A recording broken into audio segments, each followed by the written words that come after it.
Hola, hola. ¿Qué tal? Muy buenas noches, muy buenas tardes, muy buenos días, mis queridos demoledores y mis queridas demoledoras. Bienvenidos a Demoliendo Mitos de la Política.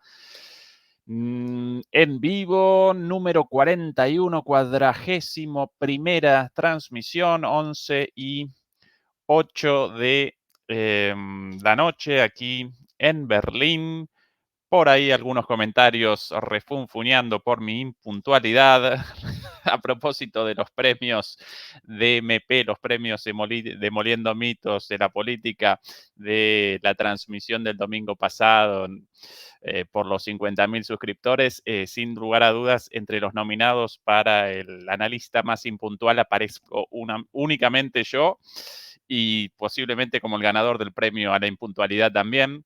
Pero bueno, ustedes me querrán así o sí o sí, porque bueno, me caracteriza la impuntualidad, más aún en estas cuestiones en las cuales uno comienza la investigación unos minutos, bueno, mucho tiempo antes de presentar el tema, pero aparece enganchado hasta el último momento, ¿no? Con la idea de presentar lo último de lo último, las últimas informaciones. Gente conectada ya desde Madrid, desde México, desde Sinaloa, México también, Venezuela, España, Países Bajos, Argentina, Perú, Uruguay, Bélgica, bueno, un poco de todo. Por cierto, para quienes todavía no pudieron presenciar, para quienes no presenciaron la transmisión del domingo pasado por los 50.000 suscriptores con invitados de recontra lujo como Fernando Moragón, Antonio Alonso, Ariel Umpierres, Jesús López Almejo. Bueno, un recontra lujazo. Realizamos una transmisión verdaderamente para el recuerdo, muy buena, además de muy entretenida, con un poco de humor, también muy profunda en el análisis, 3 horas de charla con otros analistas críticos de ese nivel, así que no lo desaprovechen, presencienla si pueden, por partes tal vez, por lo largo, pero bueno, no lo desaprovechen. Quizás en los próximos días vamos a realizar recortes, vamos a presentar algunos pedacitos de eso en el canal. Pero bueno, eso. Bueno, dicho esto, como siempre, el agradecimiento para ustedes por acompañarnos, o recordar que nos pueden también acompañar en Facebook, en Instagram y que naturalmente nos ayudan con cualquier forma de apoyo a través de las membresías, a través de aportes en PayPal o sencillamente con la difusión de nuestros análisis. Bien, terminado el spam y las introducciones, podemos comenzar con el tema del día de hoy, un tema nada grato. Por cierto, nos congratularía poder presentar temas mucho más gratos de un mundo posible y mejor a este, pero no, lamentablemente aparecemos eh, aquí presentando temas muy tristes como la guerra en Ucrania, el conflicto palestino-israelí, bueno, el conflicto entre China y Estados Unidos, el conflicto en Níger hace algún tiempo, en Nagorno-Karabaj, etcétera, etcétera, etcétera. Debemos recordar en ese sentido que si bien todos estos conflictos presentan una lógica propia, ¿sí? Aparecen en un escenario caracterizado por particularidades propias de cada conflicto con una misma lógica, a su vez todos esos conflictos aparecen relacionados entre sí en el contexto de una reconfiguración del orden mundial. Y hoy, cuando ahora en un segundito comencemos con el análisis específico de la última escalada en el conflicto palestino-israelí con el ataque de Hamas y la respuesta retaliatoria de Israel, también va a aparecer esto, ¿sí? No solo, pero también va a aparecer la relación entre este conflicto, un conflicto de larguísima data, pero también en este momento con una dimensión ligada a los cambios en la geopolítica global, sin lugar a dudas, ¿sí? Y para presentar esto quería realizar la lectura de un artículo, quizás podamos dos, si alcanza el tiempo, si no el otro lo presentamos otro día, un artículo muy interesante publicado en Página 12, una publicación periódica, un diario, un periódico argentino, con, en el cual apareció una columna de opinión sobre las 4 causas de la guerra entre Palestina e Israel. Yo quizás eh, realizaría un cambio en el título. El título seguramente no lo determinó el autor, sino el editor o la editora en este caso. El término de guerra responde a la idea de dos estados en disputa. Aquí aparecen un estado y un no estado, un pueblo sin la posibilidad de creación de un Estado.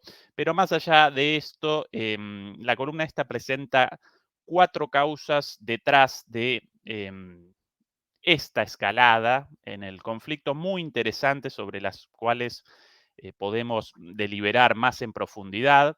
Em, la columna, bueno, apareció publicada hace algunos días, el 8 de octubre apareció la columna y apareció por obra del sociólogo y economista Jorge Elbaum, por cierto, y periodista naturalmente también, un periodista judío, pero muy crítico de la política de Israel con respecto a Palestina. Y quizás eso mismo, el hecho de que esta columna muy crítica de Israel, escrita por Jorge Elbaum, por cierto, una vez más, periodista, sociólogo, economista argentino, judío, muy crítico de Israel, bueno, quizás precisamente eso represente una forma o represente una excelente oportunidad para comenzar con una aclaración hecha el otro día cuando participaba el lunes en el programa Todo Geopolítica en Negocios TV o TV, como lo llaman en España. Bueno, realicé una aclaración ahí, realizo la aclaración ahora. Em, Israel representa un país, ¿sí? Y el judaísmo representa una religión. Las dos cosas no representan lo mismo. Si bien Israel representa un país confesional, un estado confesional con una religión oficial, no todos los judíos del mundo aparecen en Israel. Por ende, las tan escuchadas y tan repetidas frases en este conflicto de los judíos tal cosa, los judíos atacan, y del otro lado también los musulmanes atacan o los palestinos atacan. No, no, no. Los judíos nada. En todo caso, el Estado de Israel, el cual no representa a los judíos del mundo y en el cual además, recordemos, Israel presenta una población de 10 millones de habitantes, entre los cuales aparecen más de 2 millones de musulmanes y alrededor de 600.000 o 700.000 personas de otras religiones. Y una vez más, en total, de la población israelí, alrededor de 6, 7 millones de judíos, y la población mundial de judíos muchísimo mayor, alrededor de 15 millones de judíos, y muchos judíos en el mundo, como por ejemplo este señor Jorge Elbaum, argentino, de fe judía, rechazan la política exterior de Israel. Algunos incluso más extremos rechazan la existencia del Estado de Israel, pero bueno, eso es seguramente una minoría porque eh, hoy día no mucha gente rechaza en sí la existencia como tal, sino que por lo general quienes preconizamos la liberación de Palestina preconizamos la existencia de dos estados.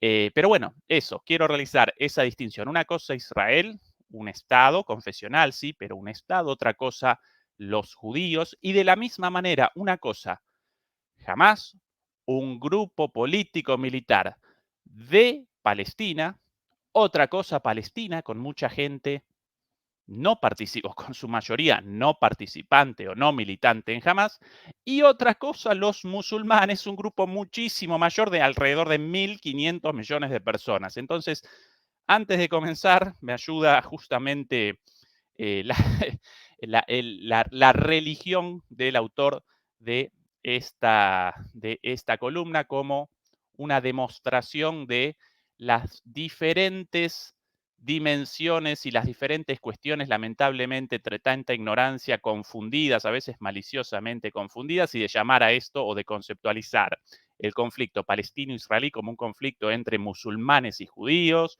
o como un conflicto entre cuando, o por ejemplo, cuando Hamas realiza un ataque, entonces llamar a Hamas los palestinos como si todos los palestinos participasen en, en Hamas o cosas por el estilo. Si recuerdan todas estas distinciones porque en, en la columna, en el análisis de las causas de esto, muchas de estas cuestiones van a aparecer.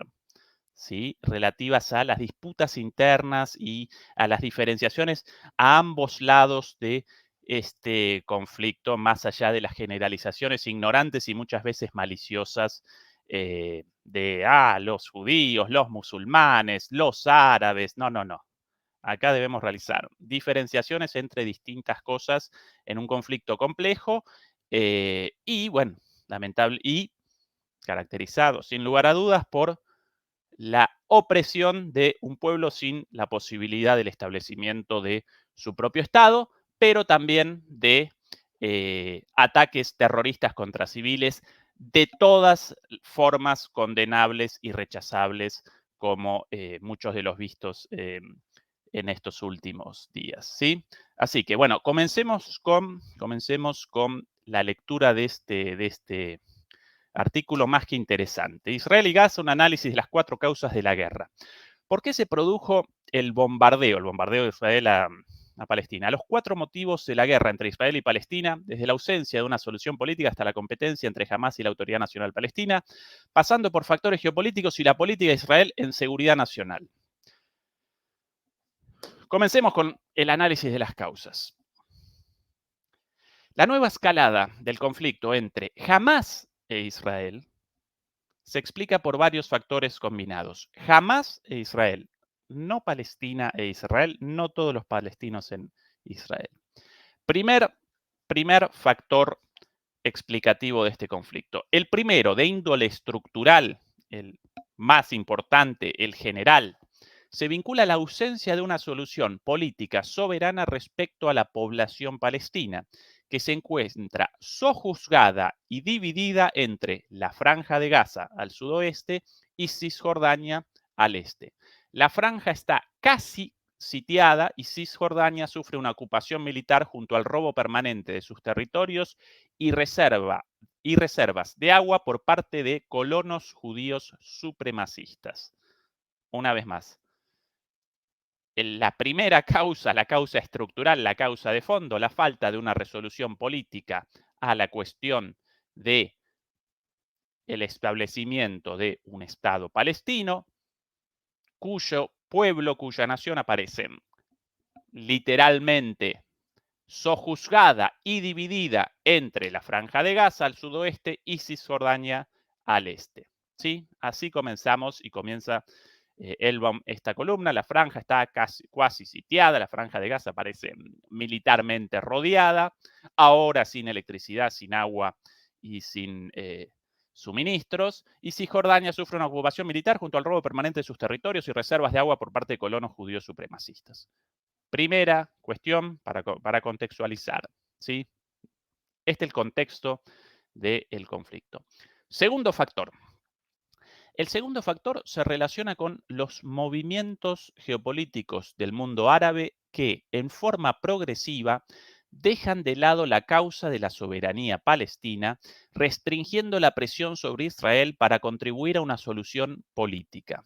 Esta situación genera un creciente aislamiento de las dos representaciones políticas, tanto Hamas como la Autoridad Nacional Palestina, vienen advirtiendo de esta situación, sobre todo luego de las conversaciones de tenor diplomático llevadas a cabo entre funcionarios de Arabia Saudita e Israel.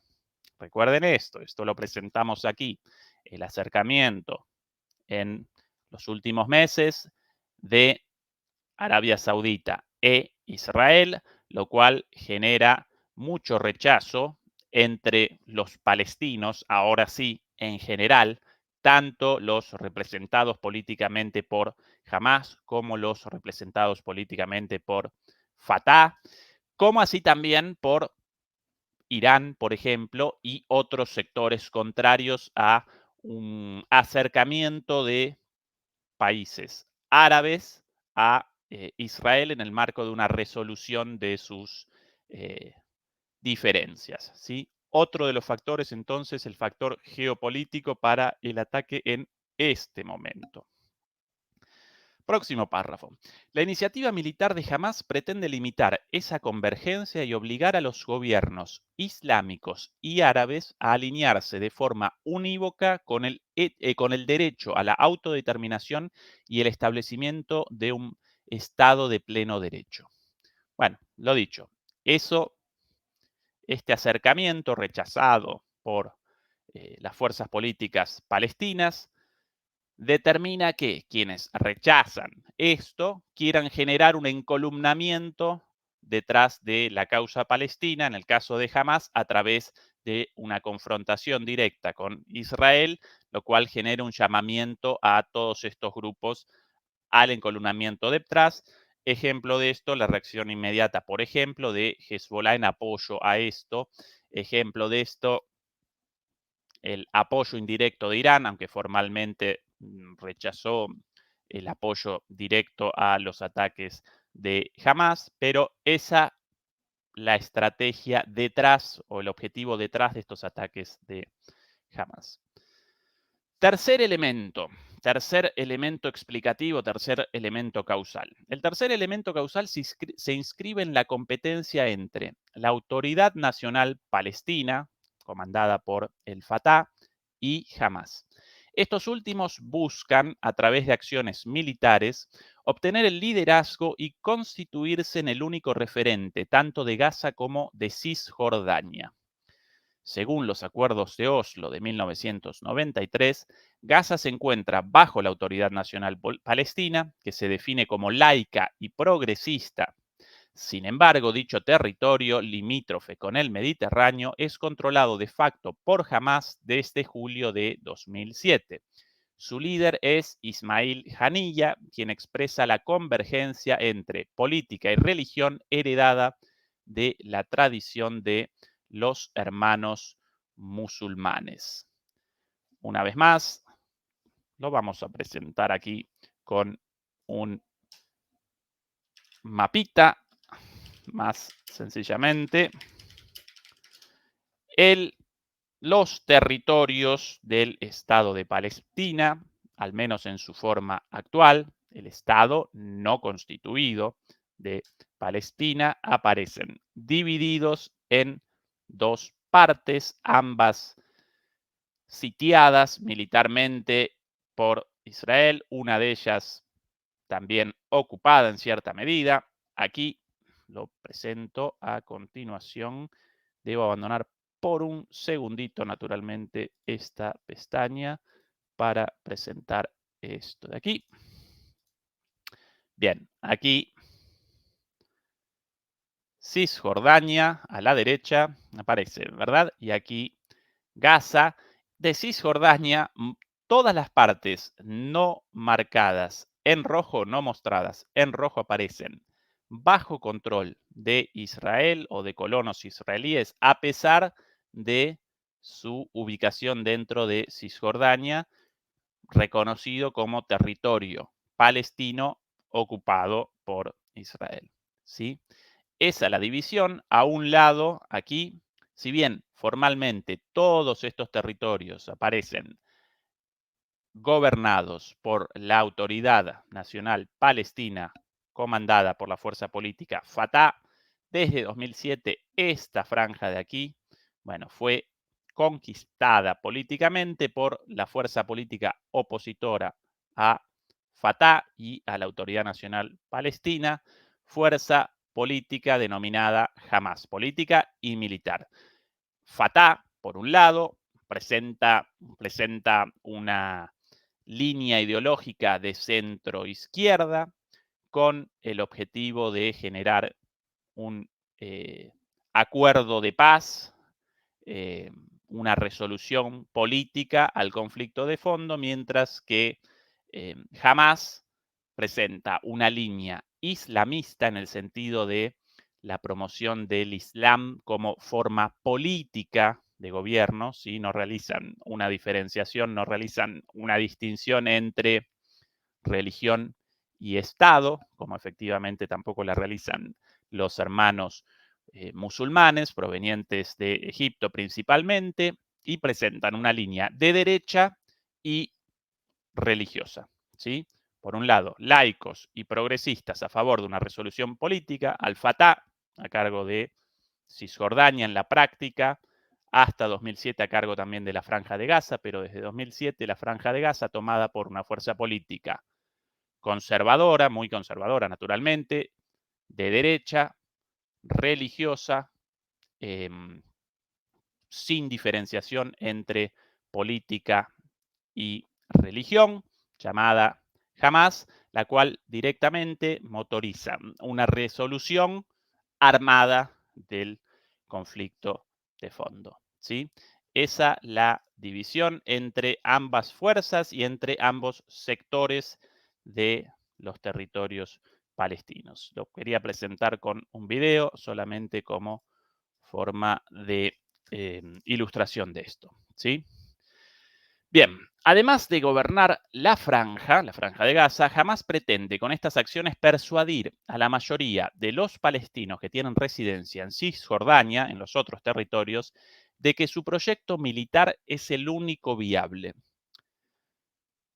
Una vez más, tercer factor de esto, la disputa entre Hamas y Fatah por un modelo de respuesta a la cuestión al conflicto palestino-israelí y a el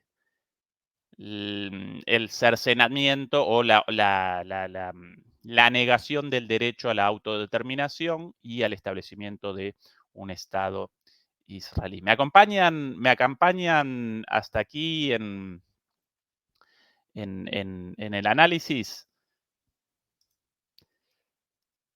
Cuarta cuestión. Cuarta, cuarto factor explicativo. Después podemos responder preguntas porque acá aparecen cosas bastante específicas y diferenciadas. Puede esto generar confusión en ustedes, demoledores y demoledoras. Después podemos deliberar también y si quieren comenzar incluso una pequeña discusión. El cuarto antecedente está asociado en forma directa a la situación política de la actual coalición gubernamental israelí liderada por Bibi Netanyahu. Dicha alianza agrupa a Likud, el partido del Premier, con dos partidos de ultraderecha supremacista y otros minoritarios de cariz religiosa ortodoxa. Esa alianza logró alinear a fines de 2022 a 62 parlamentarios de un total de 120 para instalar el gobierno más reaccionario de la corta historia israelí.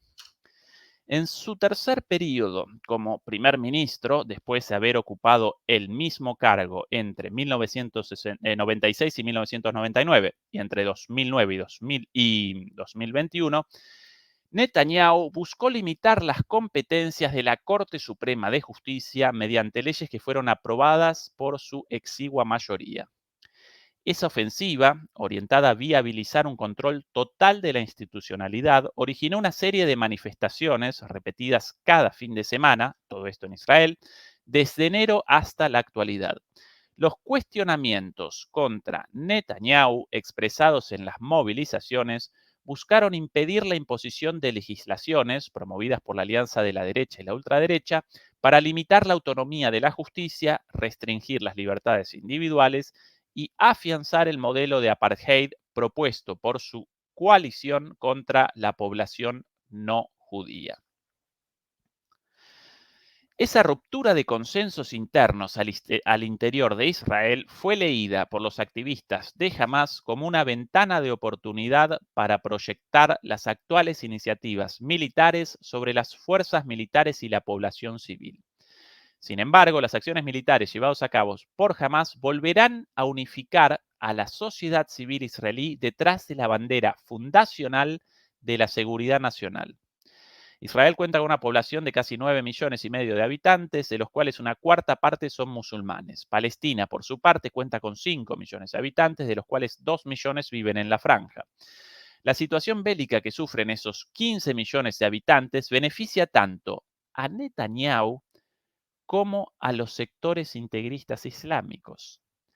Ambos actores políticos tienen algo en común: se niegan a cualquier solución política que permita el establecimiento de una Palestina soberana, conviviendo en paz junto a una Israel laica, multiétnica, ajena al supremacismo y a las políticas de apartheid que golpean prioritariamente a los árabes que viven dentro de sus fronteras y a aquellos que sobreviven en los territorios ocupados. En Israel, los analistas más lúcidos afirman que Bibi Netanyahu e Ismail Haniyeh, el líder de Hamas, son socios en la continuidad de la guerra. Se necesitan para que el status quo de la muerte siga su derrotero de sangre y tumbas. Aquí la cuestión más interesante de este artículo en el análisis de las fuerzas políticas detrás de esta última confrontación y de los acontecimientos de los últimos años. Por un lado, el gobierno de Israel, cada vez más a la derecha, constituido por un partido de derecha como Likud, junto a un grupo de parlamentarios supremacistas y a otro grupo minoritario de parlamentarios ultraortodoxos. Netanyahu realizó 2 gobiernos antes de este con distintas alianzas, mucho más centristas que ahora. Ahora aparecen en una alianza de ultraderecha. Este sector de la política a cargo del gobierno rechaza una solución política del conflicto y patrocina un enfrentamiento cada vez mayor, un ataque militar y también cotidiano en cuanto a los árabes dentro de Israel, una política de apartheid, lo llama aquí, en el sentido de que estos eh, israelíes árabes en muchos casos no están representados políticamente como sí los israelíes judíos, una línea dura, ¿sí?, frente a el conflicto, eso desde el lado de las fuerzas políticas en Israel a cargo del Estado, a cargo del gobierno. Y del otro lado aparecen también ahora con un poder político cada vez mayor, una fuerza política en Palestina ligada en este punto, con un punto en común con esa extrema derecha israelí, con la postura de un enfrentamiento militar y de rechazar una solución política a esto, la fuerza política de Hamas, liderada por Ismael Haniyeh. Textualmente, son socios en la continuidad de la guerra. Ambas partes, acá presenciamos un enfrentamiento entre derechas, entre la derecha israelí, la ultraderecha israelí, con su régimen de apartheid y con su política de resolución militar del conflicto palestino-israelí, y lo mismo de parte de Hamás, quien rechaza una solución política, a diferencia del Fatah, la otra fuerza política palestina, rechaza una solución política jamás y realiza acciones de este tipo, militares, terroristas, incluso con ataques contra civiles, como forma de resolución, aunque naturalmente esto no genera ningún tipo de resolución, sino una retaliación cada vez mayor de Israel. Una vez más la frase, la definición. Ambos actores políticos tienen algo en común. Se niegan a cualquier solución política que permita el establecimiento de una Palestina soberana, conviviendo en paz junto a una Israel laica, multiétnica, ajena al supremacismo y a las políticas de apartheid del gobierno actual. ¿Sí? Entonces, voy a recapitular las 4 causas. Por un lado, el conflicto de fondo, la ausencia de una solución política soberana a la cuestión de la autodeterminación del pueblo palestino y del establecimiento de un Estado palestino, cercenado o impedido por el Estado de Israel. Es el contexto general. Ahora, dentro de ese contexto, en los últimos años presenciamos una radicalización de ambas partes y que ambas fuerzas políticas de derecha en el interior de cada una de esas partes realicen una apuesta por una resolución militar y que las fuerzas políticas dentro de cada una de las partes a favor de una resolución política y de la creación de un Estado palestino sean rechazadas cada vez más por más gente en el contexto de un crecimiento de la violencia. Claro, en el contexto de el aumento de la violencia, el aumento, la realización de ataques de una y otra parte, claro, esto genera naturalmente muchísimos odios, recelos, gente dolida, enojada, furiosa y cada vez más este común de la población comienza a acompañar estas posiciones radicales contrarias con un punto en común, la resolución militar contraria a la resolución política de fondo. Eso por un lado, además la cuestión geopolítica como otro eh, de los factores y naturalmente las disputas internas a cada lado, por un lado la de Hamas con Fatah, a través de esta radicalización del conflicto, Hamas aparece fortalecido internamente y lo mismo Netanyahu frente al resto de las fuerzas políticas, las cuales hasta hace poco aparecían movilizadas en contra de su gobierno ultraderechista y ahora todas responden naturalmente al llamado a la unidad en un tiempo de guerra y eh, de defensa militar. ¿Sí? Bien. ¿Me acompañaron hasta acá? ¿Me acompañan hasta acá en esta presentación de las causas? Esta es la realidad de los conflictos, ¿no? Lo debemos presentar así, debemos recordar todas estos matices y estas dimensiones siempre. No podemos presentar no, esto blanco, esto negro, no, acá aparecen muchísimas diferencias, una vez más, en el contexto de la opresión del pueblo palestino, el cual no puede realizar el derecho a la autodeterminación de los pueblos y el establecimiento de un Estado propio. Eso siempre el contexto, eso debemos recordarlo. Pero dentro de eso ahora presenciamos el enfrentamiento entre las fuerzas radicales de ambas partes por interés propio frente a las otras fuerzas políticas en cada lugar en un marco geopolítico distinto al pasado y en el cual aparecen algunos elementos motivadores de esta escalada en este momento, ¿sí? Bien, si me acompañaron hasta acá, vamos a presentar otro artículo súper interesante.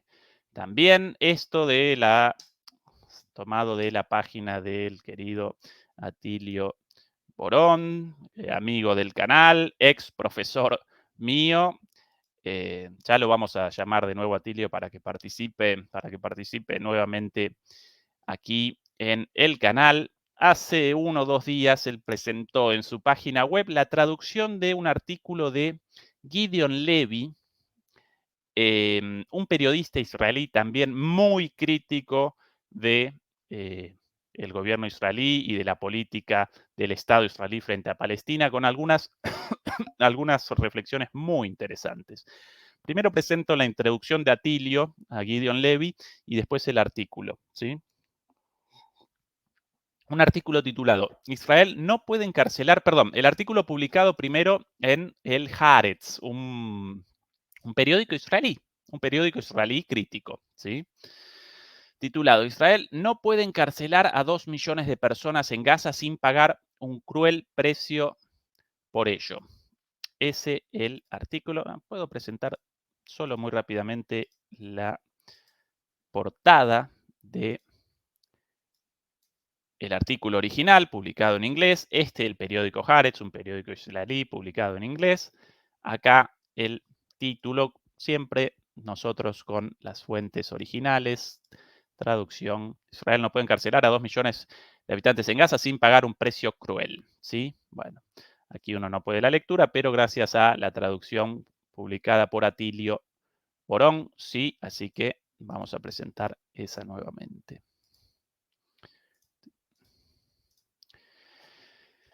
Aquí la introducción primero de Atilio Borón a Gideon Levy. Gideon Levy es un periodista israelí que escribe artículos de opinión y una columna semanal para el periódico Haaretz, que a menudo se centran en la ocupación israelí de los territorios palestinos. Es uno de los más notables periodistas en la izquierda israelí. Para los sectores más reaccionarios de ese país, Levy es estigmatizado como un propagandista de Hamás. En 1974, Levy fue reclutado por las Fuerzas de Defensa de Israel, donde se desempeñó como reportero para su radio militar. Entre 1978 y 1982 trabajó como ayudante de Shimon Peres, entonces líder del Partido Laborista Israelí. En 1982 comenzó a escribir para Haaretz. Shimon Peres, uno de los últimos líderes israelíes con una política de resolución política del conflicto palestino-israelí antes de el auge de las derechas en Israel y del asesinato del magnicidio, ¿no? Ese es el precio pagado, en Israel de los líderes políticos con una visión, una vocación de paz y de resolución. Bueno, el asesinato por parte de extremistas israelíes, ¿no? Por otros compatriotas extremistas. Levy critica lo que él ve como una ceguera moral de la sociedad israelí a los efectos de sus actos de guerra y la ocupación. Escribió que la construcción de asentamientos en tierra palestina privada como la empresa, escribió que la construcción de asentamientos en tierra palestina privada como la empresa más criminal de la historia de Israel. Se opuso a la guerra de 2006 entre Israel y Líbano y la opinión de que las víctimas civiles son inevitables. En el 2007 dijo que la difícil situación de los palestinos en la Franja de Gaza, entonces bajo bloqueo israelí, le hizo avergonzarse de ser israelí. Levy apoya la retirada unilateral de los territorios palestinos ocupados sin concesiones. A Israel no se le pide dar nada a los palestinos, solo se le pide que permita que estos vuelvan a su tierra robada y recuperar su pisoteada dignidad junto con sus derechos humanos fundamentales y de la humanidad. Levy escribió que la guerra de Gaza fue una fallida campaña y sus objetivos no se alcanzaron. La conclusión es que Israel es un país violento y peligroso, desprovisto de todas las restricciones y que descaradamente hace caso omiso de las resoluciones de las Naciones Unidas del Consejo de Seguridad, al que le importa un comino el derecho internacional, escribió en un editorial. Esto escrito por un israelí, judío naturalmente, crítico del gobierno. Otra vez más, cuidado con la equiparación entre Israel, los judíos en general, Hamás, los palestinos, los musulmanes, distintas posiciones, distintos grupos y distintas posiciones dentro de cada uno de estos actores. A continuación, su análisis sobre la presente crisis. Y aquí un mapa súper interesante, lamentablemente la calidad, respecto a la situación en 1946, antes del plan el plan de división de Palestina promovido por la ONU en 1948. Este plan de partición de la ONU, bueno, acá según 1947 la presentación, pero la aprobación final en 1948. El mapa original para la solución de los dos estados, el segundo.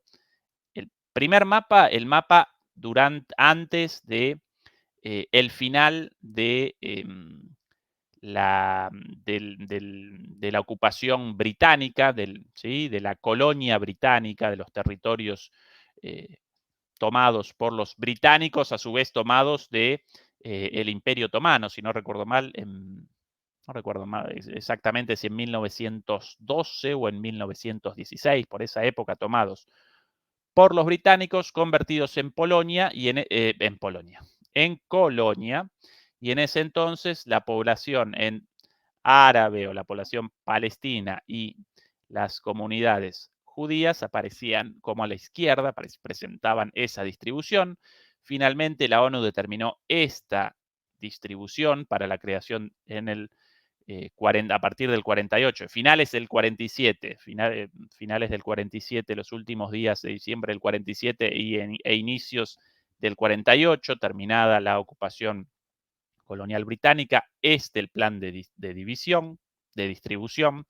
Por un lado, Palestina, unida Cisjordania con la franja de Gaza ampliada, el resto un Estado judío israelita.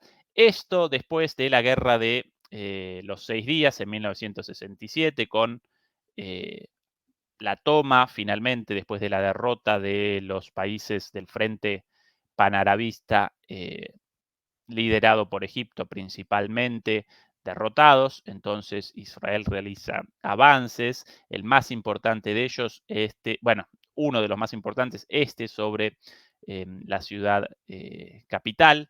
Aquí aparecía la capital como no aparecía como parte de Palestina, sino que aparecía como un territorio internacional administrado por la ONU.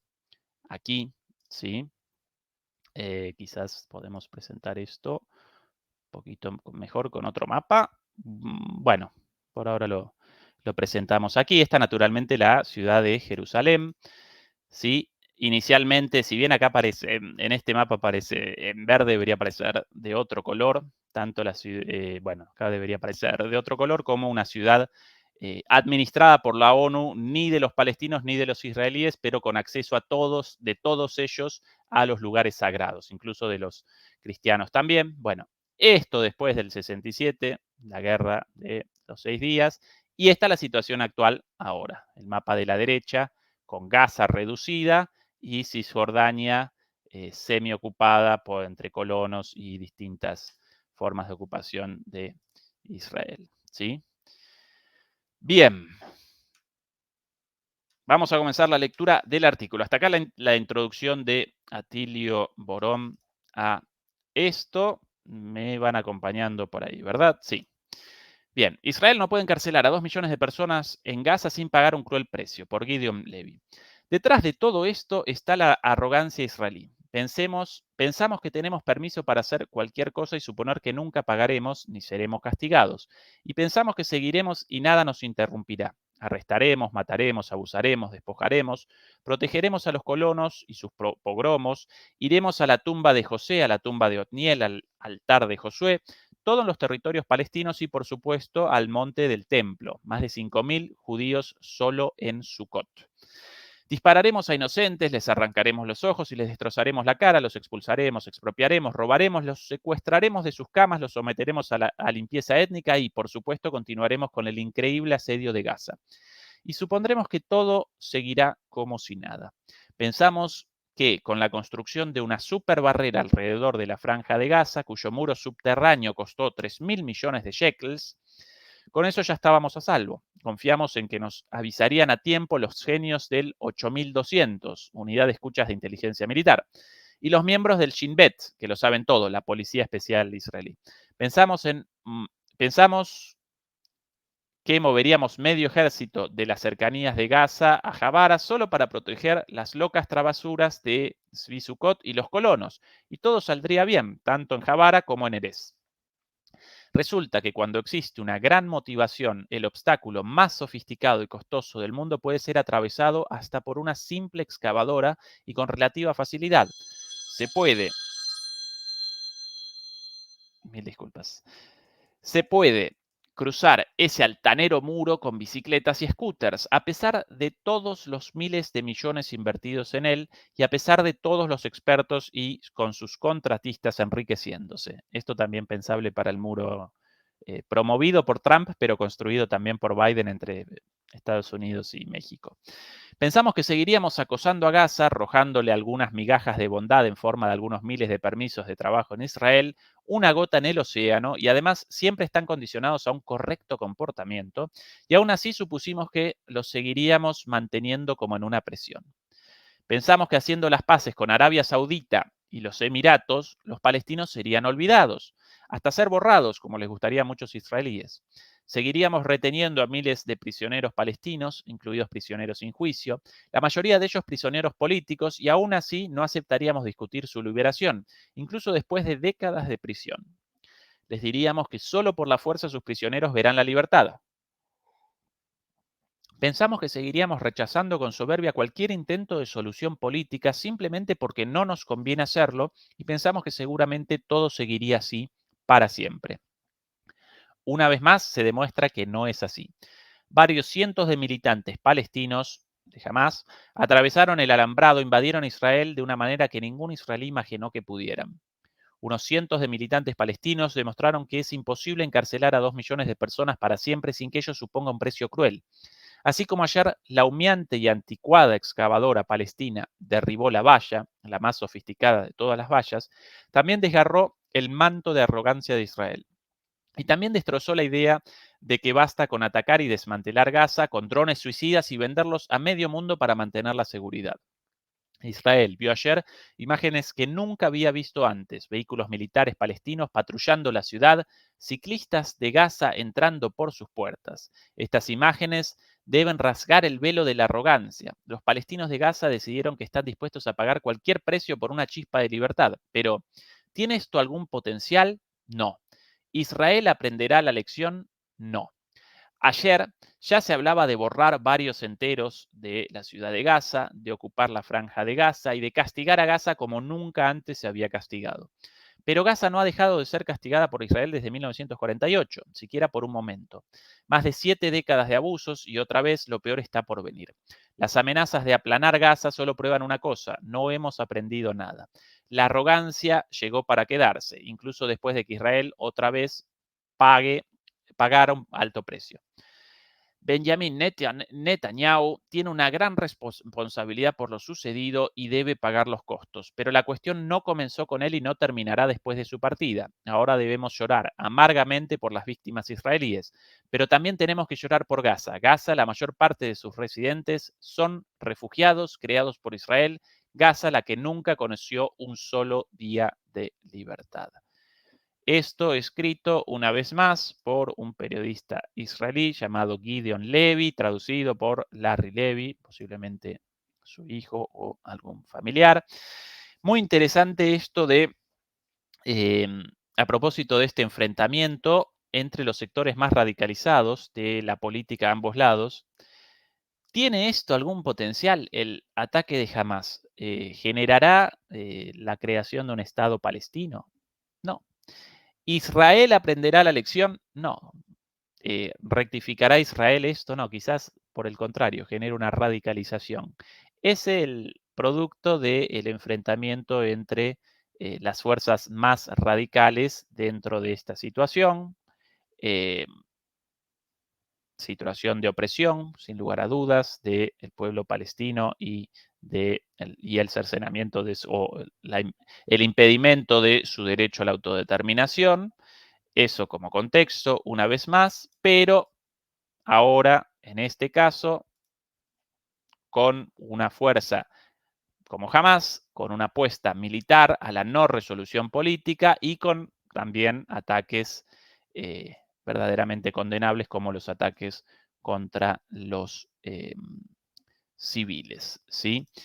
Bien, esta la segunda columna en cuestión. Quería realizar este análisis a partir de la lectura de analistas israelíes o argentinos, pero de fe judía, em, como una muestra de, bueno,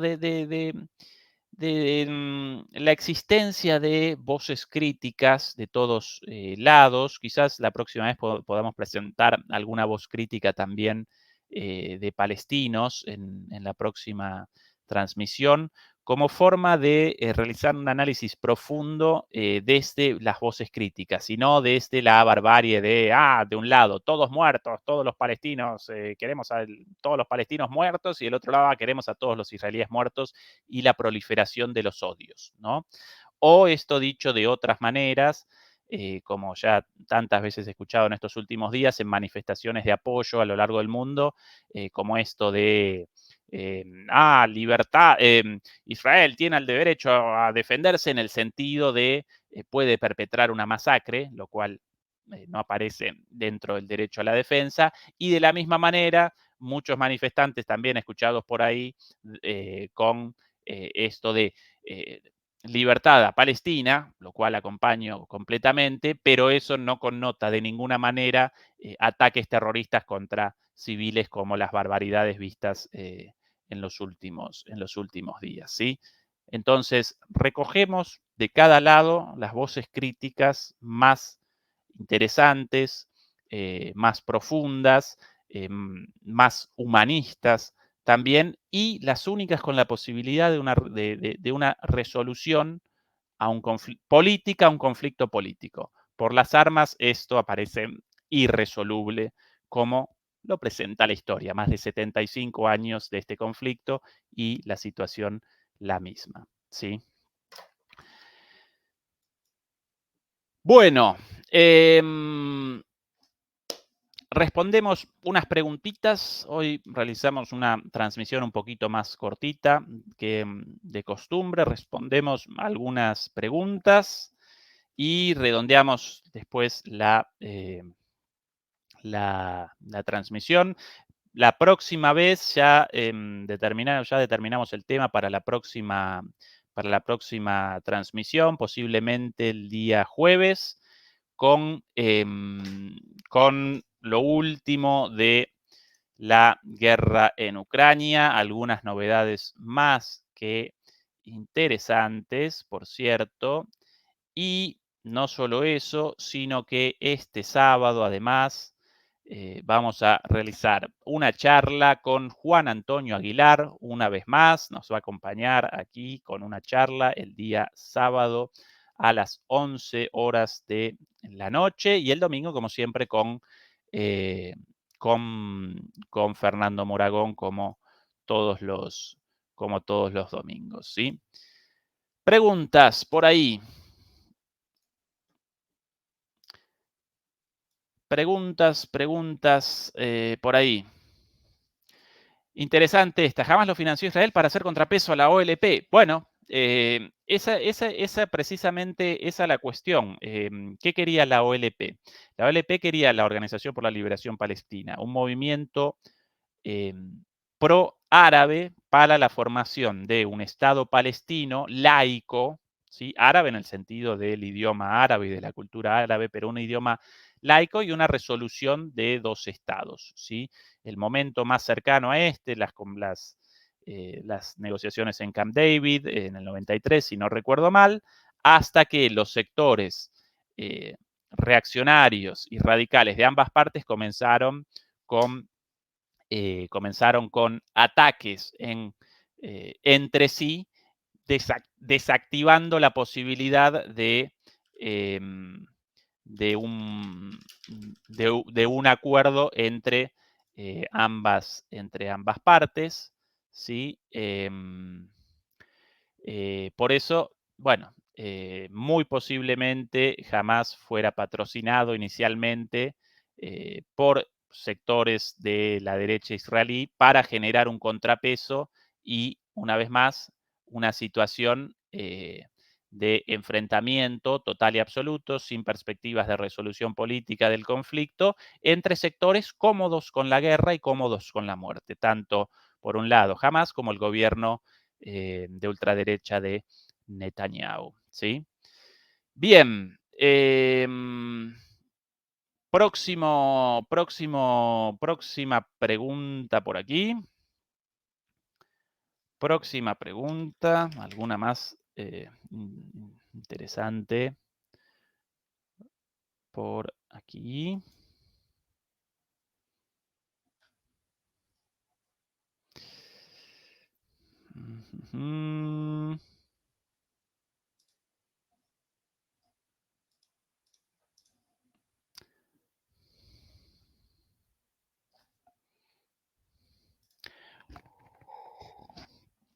¿Crees que Israel invada Gaza? ¿Entrarán más países apoyando a Gaza? De Alejandro González, miembro del canal. ¿Qué tal, Alejandro? Bueno, dos,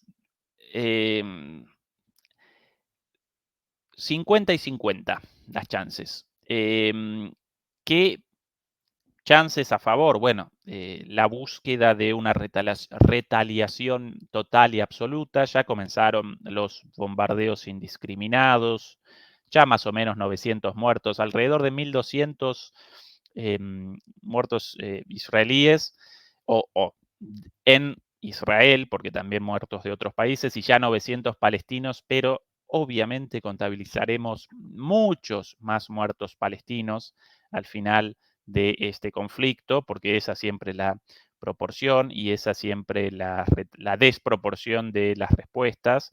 De esos 900, la mayoría, una enorme cantidad de niños, en el caso de Palestina, con estos bombardeos indiscriminados.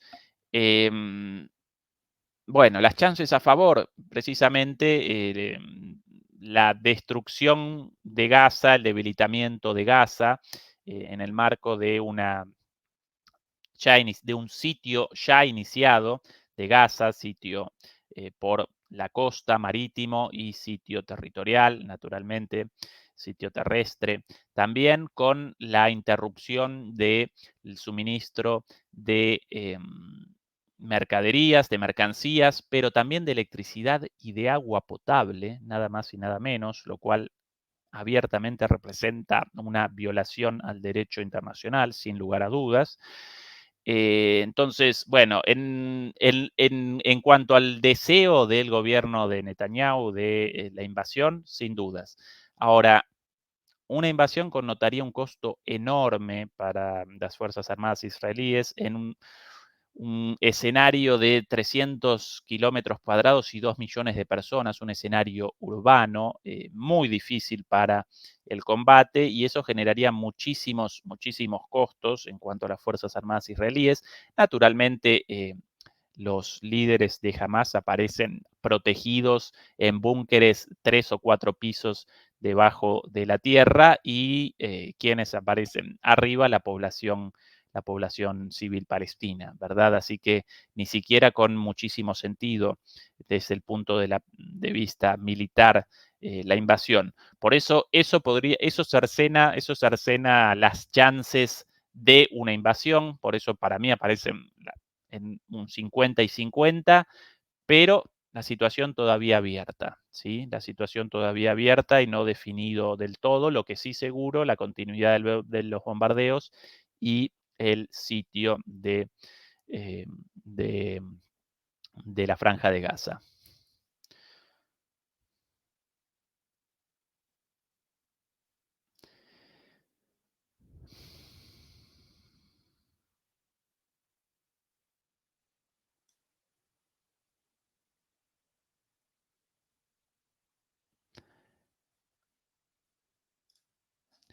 Buena pregunta, Alonso Castillo. ¿Borrell recibirá una reprimenda por cuestionar la reacción de Borrell? Yo justo aquí con algo. Has the right to defend.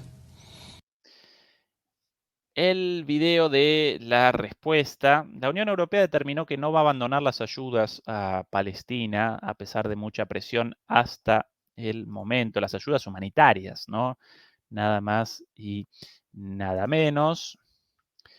Israel tiene derecho a defenderse. Las palabras de Borrell hasta aquí. But it has to be done accordingly with international law. Pero la defensa tiene que ser hecha de acuerdo a la ley internacional, Humanitarian law. a la ley And humanitaria. some decisions are contra this international law. Y algunas decisiones están en contra de la ley internacional. Bueno, lo evidente, como el corte, el sitio y la interrupción del agua potable y de la electricidad, afectando principalmente a la población civil y a las personas más menos, sí, más vulnerables, ¿no? Ancianos y niños. This barbaric and terrorist attack Este barbárico that has ataque caused terrorista so many casualties, que causó tantas muertes, so many people being killed, that has provoked tanta gente a asesinada, reaction from the Israeli Defense Forces, que provocó una retaliación por las Fuerzas Armadas israelíes, which also will cause human suffering. Esa reacción, la cual también causará naturalmente sufrimiento de personas. This has to be done according with humanitarian law, but the fact is that at that moment the casualties in Gaza are also increasing. Bueno, nosotros decimos que tiene que ser, la respuesta tiene que ser de acuerdo a la ley humanitaria, pero las bajas en Gaza están aumentando en este momento. 150,000 people are internally displaced. 150.000 desplazados ya, en realidad más de 150.000 en el momento actual, 200.000 desplazados en Palestina, la Franja de Gaza en concreto. And its humanitarian situation is dire, so we will have to support more. La situación humanitaria es terrible, así que vamos a tener que apoyar más. Bueno, esta es la decisión. Bien, están nosotros aquí con tantas críticas a la Unión Europea. Bueno, por el momento, bien, una vez, bien el hecho de la continuidad del apoyo humanitario a la población civil en Gaza. Esto como una demostración de que nosotros acá sin miradas extremistas, cuando un líder como Borrell, al cual el otro día, por cierto, realizamos